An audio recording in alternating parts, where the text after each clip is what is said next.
السلام عليكم، ازيكم يا شباب؟ عاملين ايه؟ يا رب تكونوا بخير. انا يوسف كليفر، وباذن الله النهارده هنشرح الفلو شارت. يلا كده نبدا بسم الله وما نضيعش وقت.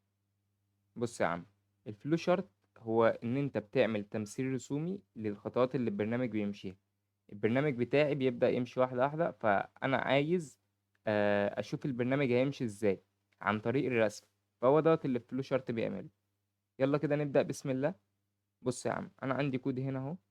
ماشي، هاش انكلود اي او ستريم يوزنج نيم سبيس اس دي انت مين. ببدا اقرا البرنامج بتاعي من اول هنا. حلو. انتجر النمبر، انا هعرف فاريبل اسمه نمبر. بعد كده هطلب من اليوزر يدخل لي النمبر ده، سي ان النمبر. بعد كده هتشيك على النمبر. والله لو النمبر ده اكبر من الصفر هطبع لك بوزيتيف. طب لو اقل من الصفر هطبع لك نيجاتيف. خلص الموضوع على كده وخلاص، ريتيرن زيرو والحوار خلص. تمام. ازاي بقى ننفذ الكلام ده بالفلو شارت؟ قال لك انا عندي شويه قواعد همشي عليها، هعرف بقى انفذ الفلو شارت بتاعي زي الفل. بص يا عم، اول حاجه بدايه البرنامج لازم تبدا بالشكل اللي هو البيضاوي اللي هو الاوفال ده، وتنتهي بنفس الشكل اللي هو الاوفال ده. فانا عندي الستارت لازم يبدا بالشكل الاوفال البيضاوي، ماشي، والاند لازم يكون بالشكل الاوفال اللي هو الايه، البيضاوي. تمام كده. طب زي الفل. انا دلوقتي لو عايز ادخل البيانات، بدخلها بايه؟ بالشكل اللي هو متوازي الاضلاع ده. شكل متوازي الاضلاع ده ببدا ادخل فيه الايه، البيانات، او اخد منه الاوتبوت. تمام كده. يعني الاوتبوت او الانبوت بيكون في شكل ايه، متوازي الاضلاع. تمام. طيب شكل المستطيل. شكل المستطيل دوت لو انت مثلا هتعمل عملية حسابية، لو قلت مثلا ان الصم بيساوي صم بلس خمسة، الصم بتساوي اي حاجة بقى، اي عملية حسابية انت عايز تنفذها بيكون جوه الشكل بتاع الايه، بتاع شكل المستطيل ده. طب الدايموند ده بيتحط فيه كونديشن. تمام. الكونديشن بقى بتاعك ايا كان بقى الكونديشن اللي انت عايزه، وبيطلع منه سهمين، واحد يس والتاني نو. تمام كده. بس وما بين كل شكل والتاني انت بتعمل ايه؟ السهم بتاعك. طب زي الفل. انت دلوقتي اهو دخلت الانبوت الشكل اللي هو المتوازي الاضلاع، الستارت انتجر نمبر. بعد كده ادي شكل الدايموند. شكل الدايموند احط فيه الكونديشن بتاعي، هل النمبر بتاعي اكبر من الزيرو؟ بيشوف بقى يا اما نو يا اما يس. لو يس هيطبع ايه؟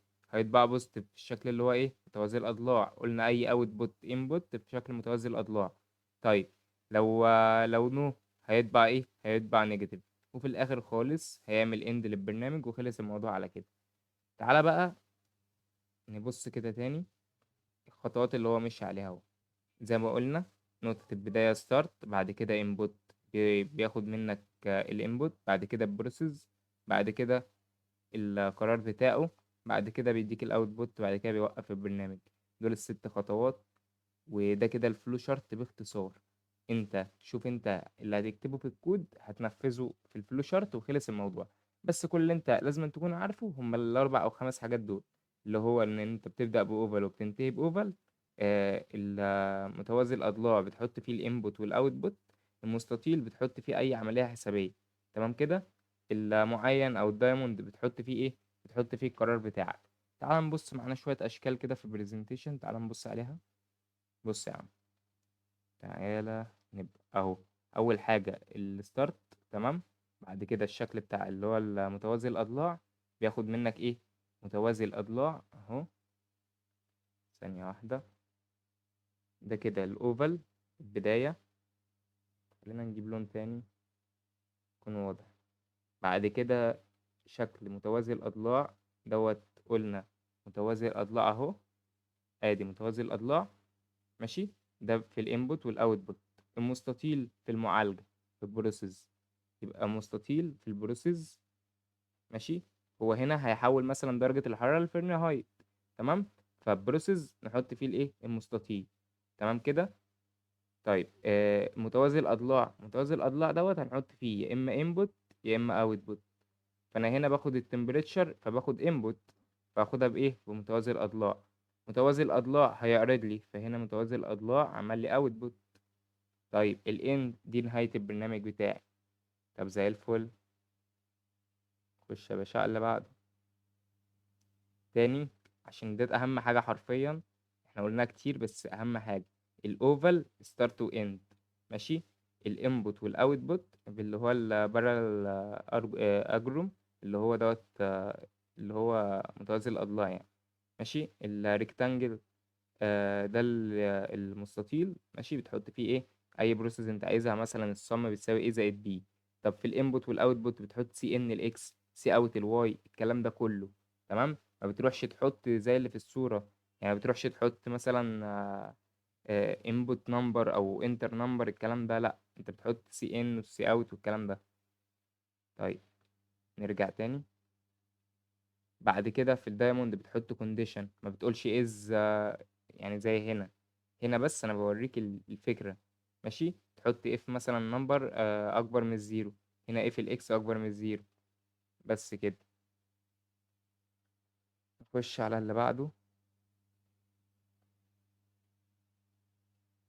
فلو شارت. ماشي. ادي ستارت، هيقرا مني رقمين. اي عمليه حسابيه ببدا احطها فين؟ ببدا احطها في المستطيل. تمام. الريكتانجل. هنا متوازي الاضلاع هياخد مني الانبوت. تمام. هنا في البرنت سم هاخد مني الايه؟ الاوت. بس. وفي الاخر طالما بادئ باوفل بنهي باوفل. ماشي. تمام. اللي بعده ناخد ايه؟ ماشي. في هنا مراجعة بسيطة على الداتا تايب. الداتا تايب لو كانت انتجر فبتاخد منك أعداد صحيحة، فلوت بتاخد منك كسور، دبل بتاخد منك كسور بس بتاخد أكتر كسور أكتر من الفلوت، التشار بتاخد منك حروف، بوليان تديك يا إما ترو يا إما فولس، سترينج تحط فيها إيه؟ سترينج. بس كده. ماشي. عايز نعمل إيه تاني؟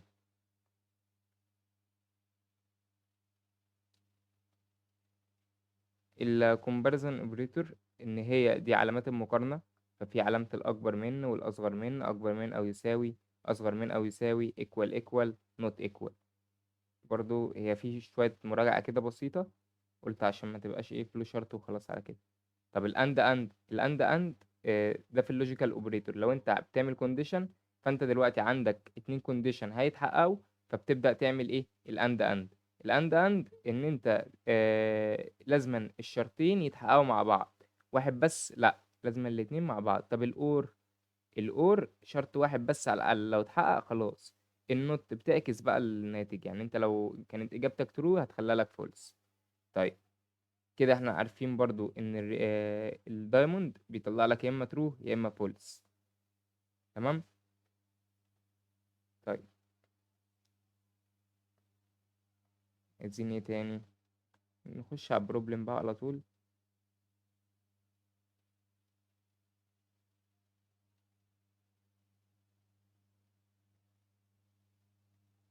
ماشي. حلو ده. ده كده اول مثال، ده كده اللي انت هتكتبه في الامتحان اول ما يجي لك سؤال ايه؟ فلو شارت. هو عايز منك انك تجمع رقمين باستخدام الايه؟ باستخدام الفلو شارت.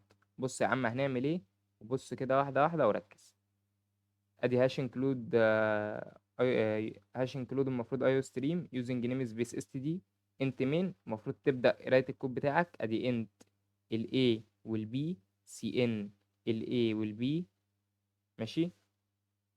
بعد كده قلت لك ان الصم بتساوي a زائد b، وطلبت منك تطبع ايه؟ تطبع الصم. هنفذ الكلام ده ازاي بالفلو شارت؟ هقول لك انا يا عم. بص، انت هتبدا البرنامج بتاعك بالاوفال. ماشي. اللي هو الشكل البيضاوي. وبتنتهي بالاوفال اللي هو الشكل البيضاوي. طيب اول حاجه انا عايزها ايه؟ عايز الانبوت. فبكتب الانبوت بتاعي في الشكل اللي هو ايه؟ متوازي الاضلاع. ماشي. بكتب اي انبوت اي اوتبوت في شكل متوازي الاضلاع. متوازي الاضلاع بيكون يعني كده. ماشي. طيب بعد كده اي بروسيس عايز اعملها، اي عمليه حسابيه هعملها، بكتبها في شكل ايه؟ بكتبها في شكل مستطيل. طب تمام. فقلت له الصم بتساوي ايه زائد البي. بعد كده عايز اعمل الاوتبوت بتاعي، فالاوتبوت بتاعي في نفس الشكل اللي انا ايه؟ بتاع السي ان. الاتنين انبوت او اوتبوت في نفس الشكل اللي هو متوازي الاضلاع. بس كده. وفي الاخر اند وخلص الموضوع. طيب السؤال اللي بعده عايز اجيب افريج لثلاث ارقام. طيب انا عندي ثلاث ارقام دبل A وبي وسي. تمام. ممكن دي فرصة ان احنا نكتب بيها كود. تعالى كده ايه نستغل الحوار ده ان احنا ايه نكتب كود. انا عايز اجيب ايه؟ عايز اجيب الافريج بتاع 3 ارقام. طب يلا واحدة واحدة كده. هاش انكلود ايو ستريم. ماشي. بعد كده using namespace std. هنا في غلطة. using namespace std.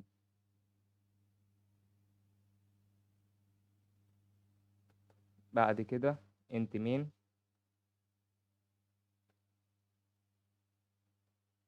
نبدأ بقى الكود بتاعنا. الكود بتاعنا كان بيقول لك ايه؟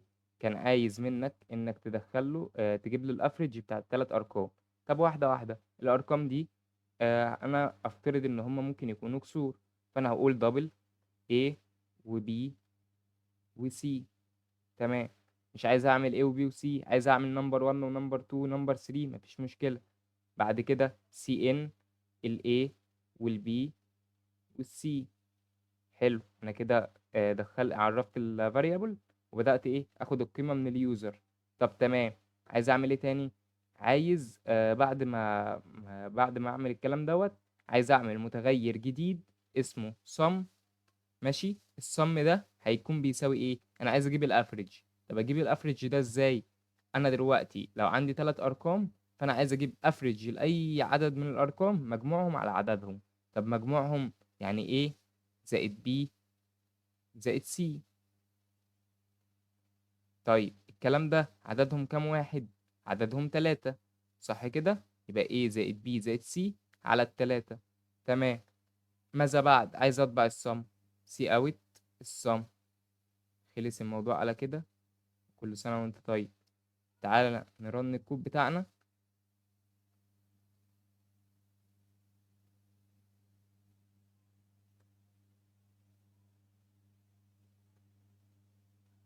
هو مش هيرن ليه؟ مش عارف.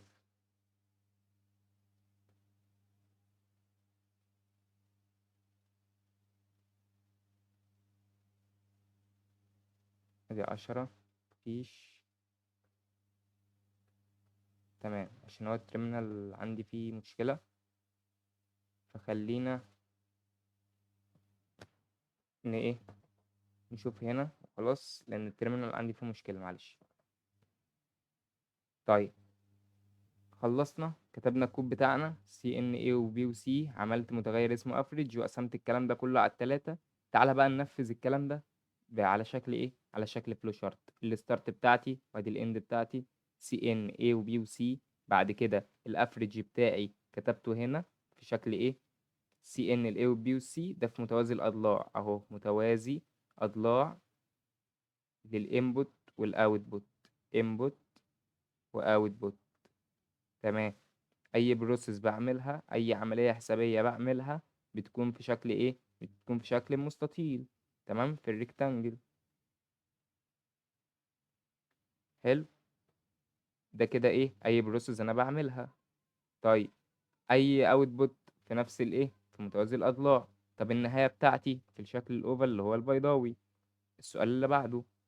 حلو. السؤال اللي بعده عايز يعمل ايه؟ عايز يعرف العدد ده ايفن ولا اود. ماليش علاقة بالكود. تعالى نكتب احنا الكود بايدينا. ماشي. تعالى نكتب الكود بايدينا. يا هادي يا رب. احنا جبنا الاخر معرفش ليه. طيب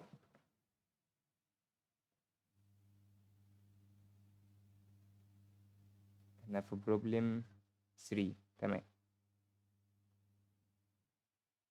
انا عايز اعمل ايه؟ عايز اكتب كود يشوف لي الرقم بتاعي ده ايفن ولا اود. فيوز هاش انكلود ايو هاش انكلود ايو ستريم يوزنج نيم سبيس اس تي دي. ماشي. بعد كده انت مين وابدا كتابة الكود بتاعي. انا عايز اعمل ايه؟ عايز دلوقتي اعرف الرقم اللي انت هتدخله. فانا هعرف له نمبر انتجر نمبر. النمبر ده هطلب من اليوزر يدخله. فاقول له سي ان. بعد كده دخل قيمة النمبر. طب ماذا بعد؟ هتعمل ايه؟ خلاص اليوزر دخل قيمة النمبر، هتشيك على النمبر ده. if النمبر بتاعي كان مودولس الاتنين equal 0. ده معناه ايه؟ يعني لو مفيش باقي اسمه، يعني لو الرقم بتاعي بيقبل الاسم على الاتنين، بيقبل الاسم على الاتنين من غير باقي فالرقم بتاعي زوجي، فهقول له سي اوت even وتكون بين دبل كوتيشن. تمام. طيب ماذا بعد لو الشرط ده ما اتحققش؟ فبقول له else، ساعتها سي اوت ايه؟ سي اوت اود. خلص الموضوع، خلصت اعمل سيميكولن، خلصت اعمل سيميكولن، متنساش طبعا السيميكولن. تعال نبص هنشوف عمل نفس اللي احنا عملناه ولا لا. integer number سي ان النمبر if النمبر مودولس الاتنين equal 0 سي اوت even.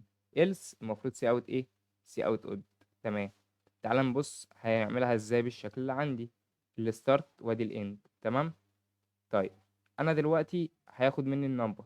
لو النمبر بتاعي مودولس الاتنين equal 0 هو عمل اند، صح كده؟ لا، مش ده اللي هيحصل. هيحصل عندي تفرعين. التفرع الاولاني لو هو true، والتفرع التاني لو هو ايه؟ false. حلو. لو true هيبدأ يظهر لك ايه؟ في نفس شكل ايه؟ متوازي الاضلاع ده. هيبدأ يظهر لك ايه؟ هيبدأ يظهر لك even. طب لو false هيبدأ يظهر لك ايه؟ هيبدأ يظهر لك odd.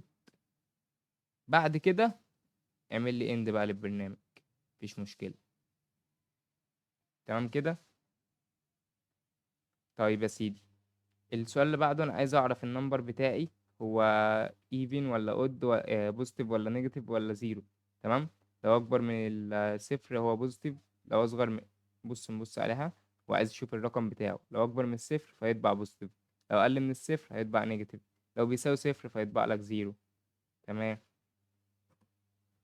الباقي بقى اكواد عادية، يعني هنبص عليها اكواد عادية. تمام. وايه، ونتدرب على الاكواد. وعمل ايه؟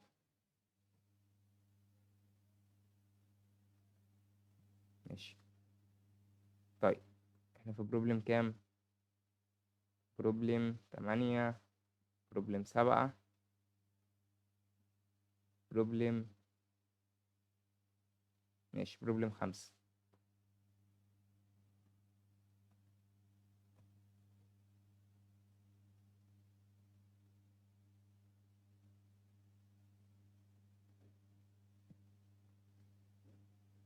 مش فاهم في ايه بس ماشي، هيجي بالسلامة دلوقتي.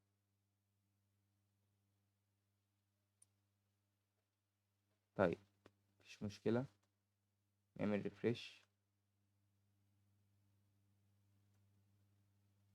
طيب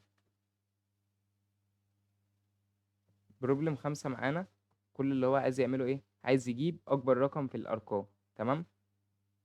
طيب أكبر رقم يعني، ماشي. ادي هاش انكلود ايو ستريم يوزنج نيم سبيس اس تي دي. ماشي، عمل لي انت الاي والبي والسي، سي ان الاي والبي والسي. تمام. بعد كده بقى في الكونديشن، لو النمبر بتاعي الاي دوت اكبر من او يساوي البي اند ماشي، الاي اكبر من او يساوي السي، ساعتها سي اوت السي وخلص الموضوع على كده. وكده بيشوف لو الرقم الاولاني هو مثلا اكبر رقم. تمام. بس فهو بيتشيك بس على اول رقم هنا. طيب اللي بعده هو في عايز يحسب الستودنت جريد. طيب هيعمل ايه؟ هيعمل انت السكور. ماشي. انت السكور، بعد كده سي ان السكور. بعد كده والله بيتشيك على السكور بتاعي. لو السكور بتاعي اكبر من او يساوي 90 هيطبع لي ايه اللي هي ممتاز يعني. else if لو السكور بتاعي مثلا اقل من كده، لو السكور بتاعي اقل من الكلام ده else if لو السكور بتاعي اكبر من او يساوي مثلا 70. ماشي. اكبر من او يساوي 70 واصغر من 90، عند اصغر من 90. تعالى نكتبها.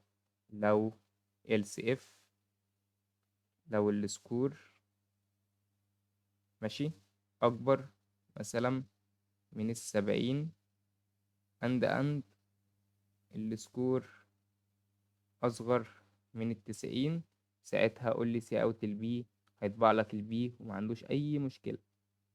فهي الفكرة بتاعت الأكواد سهلة، أنت بس ابدأ واحدة واحدة، تشوف هو عايز منك إيه. تمام. عايزين إيه تاني؟ اللي بعده هو عايز يطبع الأرقام من 1 لغاية N. أنا عشان أطبع مجموعة أرقام من 1 لغاية N، أنا بستخدم حاجة اسمها إيه؟ بستخدم حاجة اسمها loop. hash include iostream using namespace std، بعد كده int main، بعد كده integer N. ماشي. بعد كده cn بطلب منك انك تدخل ان، ما تنساش ان الان عشان اي حاجه بتدخلها فبتدخلها في متوازي ايه، في متوازي اضلاع. طيب فور، عملت فور لوب، انت الاي بتساوي 1، الاي اصغر من او تساوي الان، اي بلس بلس سي اوت الاي. فهو بيخش اللوب، الاي بكام، بواحد. هل واحد اصغر من او يساوي الان اللي انت مدخلها وليكن 5؟ اه. لو اصغر من او تساوي الخمسة، الواحد اصغر من او يساوي الخمسة، فبيطبع لك الواحد، بعد كده الاتنين، بعد كده التلاتة، بعد كده الاربعة، بعد كده الخمسة. هل الخمسة أصغر من أو تساوي خمسة؟ اه، فهيطبع. طب هل الستة أصغر من أو تساوي خمسة؟ لأ. فبعد كده هيوقف بقى. طيب هو عايز يجمع بقى الأرقام من 1 لغاية N، فهيعمل نفس الكلام، بس هيجي هنا هيقول إن الصم بلس إيكوال، بلس إيكوال الN، الآي. لأن هو كل مرة هيقول إن الصم بتساوي صم بلس الآي. الصم أول مرة بكام؟ بزيرو. تاني مرة بواحد. ماشي. بعد كده باتنين، على حسب بقى الN اللي انت هتدخلها هيقعد يلف. تمام. طب اللي بعده عايز يعمل جدول الضرب. تمام، ما عنديش أي مشكلة. كل اللي أنا عايز أعمله إيه؟ جدول الضرب. انت عندك الN اللي انت هتدخلها فهو الرقم الثابت. حلو. تمام. فأنا كل اللي أعمله إيه؟ هطلب إن هو يدخل مني الN، وليكن مثلا أنا عايز جدول 5، فهطلب إن هو يدخل مني الN، يدخل لي الان. بعد كده انت الاي بتساوي 1، الواحد اصغر من او يساوي 10. انا كل الجداول اللي عندي مثلا لغايه 10، هقول مثلا ان هي لغايه 10، ممكن المفروض الصح ان هو يقول 12. تمام. بعد كده سي اوت ايه؟ سي اوت الان. الان اللي هي كام؟ الان اللي هي 5 اللي هو الدهاني. تمام. لو الشرط اتحقق، هل الواحد اصغر من او يساوي 10؟ اه. فساعتها قول لي 5 في 1. بعد كده المفروض يطبع لك الان اللي هي بكام؟ ب5. المفروض هنا يطبع الرقم الاولاني اللي هو الان، بعد كده يطبع بين دبل كوتيشن، يعني المفروض ان، بعد كده بين دبل كوتيشن يطبع المالتيبلاي، بعد كده بين دبل كوتيشن يطبع الاي. فكده، لا مش كده، يطبع الان. المفروض يطبع اول حاجه الان اللي هي 5، بعد كده يطبع الاي، اسمها إيه دي، علامه المالتيبلاي، بعد كده يطبع الاي، بعد كده يطبع الان في الاي. ماشي. بس كده. فكل مرة هيطبع لك الكلام ده. يلا اللي بعده نخش. انت مين، انت الان، بعد كده لونج لونج فاكتوريال بيساوي 1 سي ان الان. تمام كده. كل اللي هو عمله هو عايز يجيب مضروب لرقم. طب هي عشان اجيب مضروب لرقم بيعمل ايه؟ كل اللي انت بتعمله، انت الاي بتساوي 1، هل الاي اصغر من او تساوي الان؟ اه. لو الاي اصغر من او تساوي الان، خش يا باشا اللوب. ساعتها قول لي ان الاي بلس بلس. ركز بقى. انا خلاص دخلت اللوب. عايز اعمل ايه؟ عايز اقول له ان انا عايز اجيب مضروب رقم. تمام كده. فعايز اقول له ان الفاكت، ماشي، ملتبلاي ايكوال الاي. فانا لو عايز دلوقتي الفاكت اول مره بكام، الفاكت بيساوي فاكت في الاي، صح كده؟ فاكت في الاي. فاول مره الفاكت بكام؟ الفاكتوريال بكام؟ الفاكتوريال بواحد، صح كده؟ تمام. في الاي اللي هي بكام؟ بواحد. بعد كده واحد في اتنين، بعد كده، لا ثانية، ثانية، واحدة واحدة. أنا عايز أجيب فاكتوريال لرقم، فأنا بروح أقول له إن الفاكتوريال اللي أنت عايزه بيساوي، ماشي، بيساوي ال n اللي أنت مدخلها في ال i. فهو في أول مرة ال n مثلا اللي أنت مدخلها ب5. حلو. 5 في ال i اللي هي بكام؟ 5 في 1 ب5. بعد كده 5 في 2، بعد كده 5 في 3. ده كده اللي هو الأولاني. لا أنا مش عايز كده. أنا عايز أقول له إن الفاكت بيساوي فاكت في الاي. فالفاكت اول مره لو انا عايز مضروب الخمسة، هل الواحد اصغر من او يساوي الخمسة؟ تعالى نمسح كل ده ونعملها.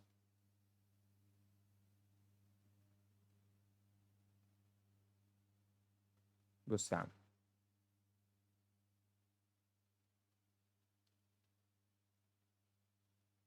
بص، انت الاي بتساوي الزيرو، انت الاي بتساوي الواحد، اي اصغر من او تساوي الان، بعد كده اي بلس بلس. كل اللي انت بتعمله ايه؟ بتقول ان الفاكتوريال بيساوي فاكتوريال في الاي.